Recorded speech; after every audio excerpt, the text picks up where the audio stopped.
बनकर sir, तुम्हाला हे सगळं म्हणजे हे मुद्दे जे मांडले तेवढ्याच मुद्द्यांमुळे फक्त भाजप किंवा महायुती आता आघाडीवर आहे असं वाटतं की आणखी काही कारण आहेत?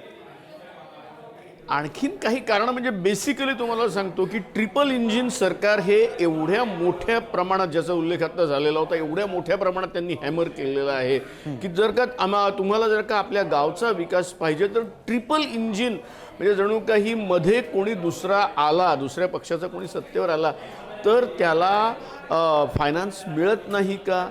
मला असं वाटतं हे या हिंट्स देणं ही एक लोकशाहीची थट्टा आहे.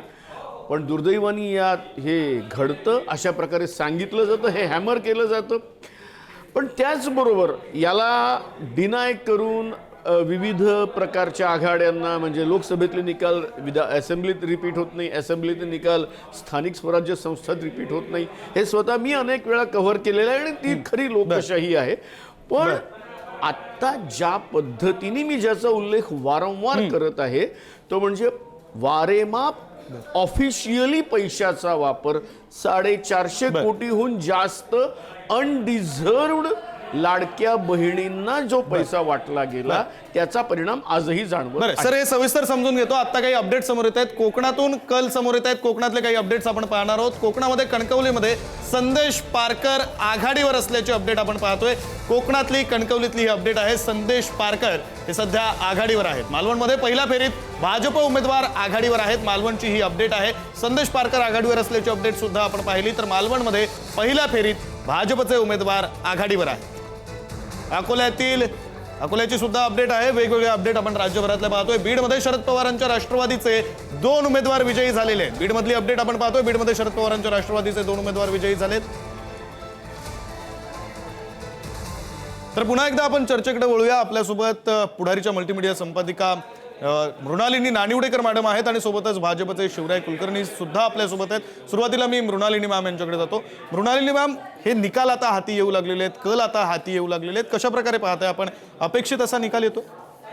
अगदी प्रारंभिक कल जर लक्षात घेतले तर त्या ठिकाणचे खासदार आणि त्या ठिकाणचे आमदार स्वतःचं वर्चस्व कायम राखण्यात यशस्वी ठरतायत असं दिसतंय. बीडमध्ये शरद पवारांच्या पक्षाला यश मिळालं होतं लोकसभेमध्ये, त्याचंच प्रतिबिंब या निकालात उमटताना दिसतंय. अर्थात ही सगळी सुरुवात आहे, याबद्दल बोलायला थोडा वेळ लागेल. पण ज्या रीतीने इथे कुठेतरी सामने झाले होते ते लक्षात घेता मालवणमध्ये भारतीय जनता पक्षाने शिवसेना शिंदे गटावर कुरघोडी केलेली दिसतेय. काय झालं होतं यावेळेला महायुतीतल्या पक्षांच्याच परस्परांच्या लढाया इतक्या जोरात झाल्या होत्या, त्यानंतर त्यांनी झाकायचा प्रयत्न केला.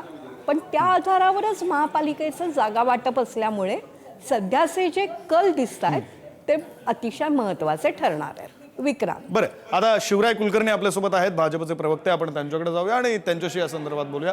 कुलकर्णी सर, 2 प्रश्न आहेत. एक, आत्ताचे जे कल हाती येत आहेत, महायुती आघाडीवर आहे, त्यावर आपली प्रतिक्रिया स्वाभाविकपणे, आणि दुसरं म्हणजे काँग्रेसकडून, विरोधकांकडून जे आरोप सातत्याने केले जात आहेत, पैसे वाटपाचे असतील, गैरप्रकाराचे असतील, यंत्रणांच्या वापराचे असतील, त्याविषयीची सुद्धा आपली प्रतिक्रिया हवी आहे. कुलकर्णी सर. एक तर सगळ्यात महत्वाचा भाग हा आहे, यापूर्वीच्या ज्या 2 निवडणुका झाल्या, एक लोकसभेची निवडणूक होती, एक विधानसभेची होती, नेत्यांची निवडणूक होती. आणि यावेळीची जी निवडणूक आहे ती कार्यकर्त्यांची निवडणूक होती. आणि म्हणून कार्यकर्त्यांची निवडणूक, कार्यकर्त्यांना न्याय मिळावा, कार्यकर्त्यांचं नेतृत्व जे वारंवार भाजपाची सत्ता आणण्यासाठी, भारतीय जनता पार्टीच्या विजयासाठी झटते, त्यांच्या विजयासाठी पूर्ण ताकद पणाला लावायची म्हणून भारतीय जनता पार्टीने अत्यंत योजनाबद्ध पद्धतीने ही निवडणूक मनावर घेतली, सिरियसली घेतली.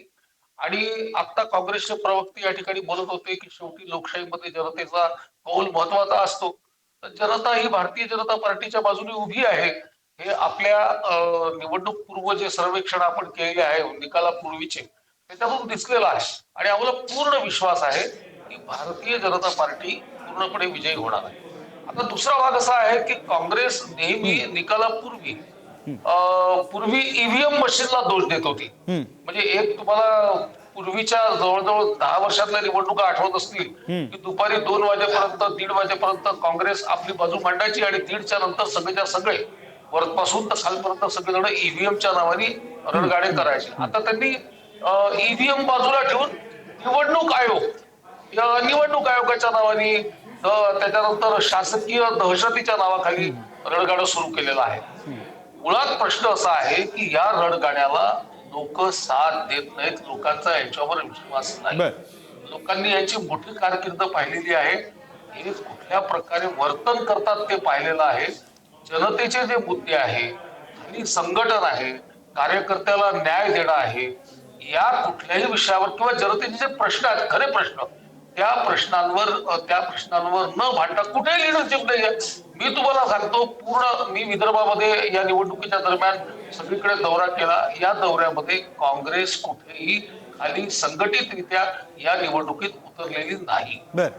काँग्रेस उतरलेलीच नाही.